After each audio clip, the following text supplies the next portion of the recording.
第一反应肯定是特别的感动，我不知道这有没有自我感动的成分。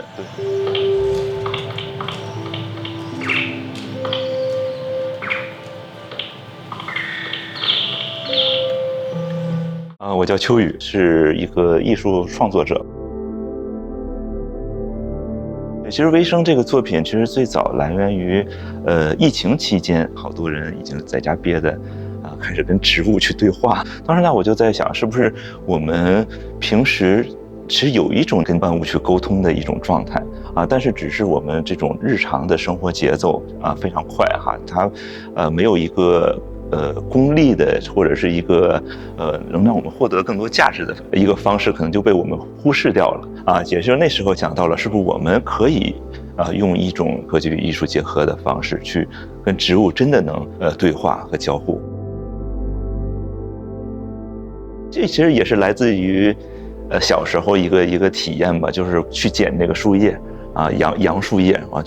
去大家拿那个筋去拔宝王这样子也是我们那时候去想象了一个其他生命的这种筋脉跟我们人类自己的筋脉的一种区别。想到这个问题的时候，我就在想有没有可能去阅读叶片内部的这样的筋脉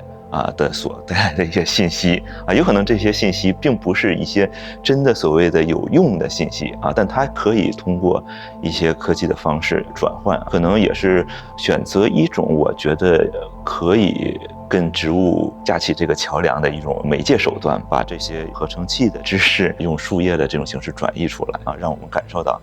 它的声音，我们可以把它比喻成一种隐藏在内部的一种诗歌一样。它不可能是一个完全自然的状态，对，其实在算法过程中本身就有人的一些干预，我觉得还是一种合作的状态，利用技术跟自然构建一种关系，但至于这个过程最后产生的结果，不是依靠技术去完成我个人想要的一个结果，尽量的少夹杂个人的一些这种审美观点的体现。它有的时候不需要我们去给它定义什么是好听是吧？什么是难听，就像是我们更能用一种更包容的一种状态跟他们对话。可能有些东西我们觉得不好听，只是我们听不懂或者无法感受，但它恰恰就是它的纹路自然所形成的一种状态。不同的纹路形成不同的声音，是不是也可以认为他们每个人都有自己的个性？在《微生》这个作品中，技术充当的更多的是以这种语言的编译的一些机制与另一个事物来进行对话，有的时候它就是一个相对有一些悖论的这样的感觉。其实如果我们把它当做一个艺术作品的结果，那很多我们甚至利用了这样的一些不同的生命，它不可避免的成为我们作品这个材料的一部分。反过来说，如果不仅把它看作一个艺术作品，而看作一种艺术家跟不同生命构建关系的一种行为的话那恰恰它变成了一种不一样的视角去了解它让更多的人去感受它，去关注它的一个过程。第一反应肯定是特别的感动，我不知道这有没有自我感动的成分。它搭建出一个翻译语言的一个机器你可以去翻译完全无法跟它去对话的事物的一种关系，内藏着一种诗意。它说了声音，我们无法去完全破解它，但是它变成了一种仪式。有的时候我们就会把这种生命感受的这种联想这种感觉赋予这个生命之间。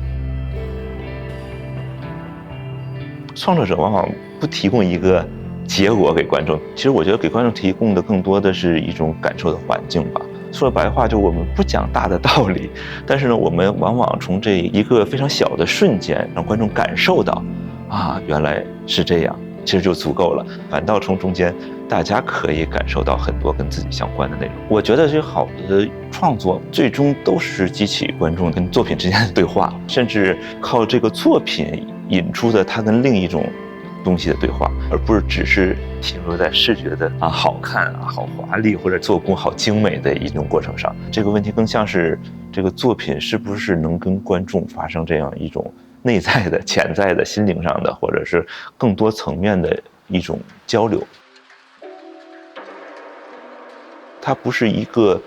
物理上的这种大与小的一种对话它可能是人跟事物感知的一种关系上就像是在一个认知的角度上，其实我们能看到一个区域其实完全是这个世界非常小的一个范围吧。可能我关心的更是我们如何来创造不同的条件，让我们跨越这种我们固有的一种体验的一种维度。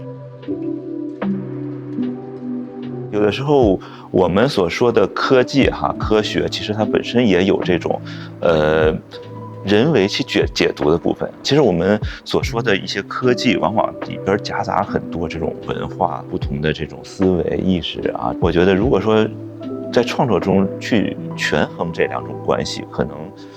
并不是真正的去权衡这两种关系的成分，而是本身它俩就在一起然后我们用另一种方式、另一种角度一些技术的这种新的可能性来创作，我觉得可能是这样的一个关系。大众的一些想法可能是某种程度上会高于很多物质这样的，但是其实恰恰是因为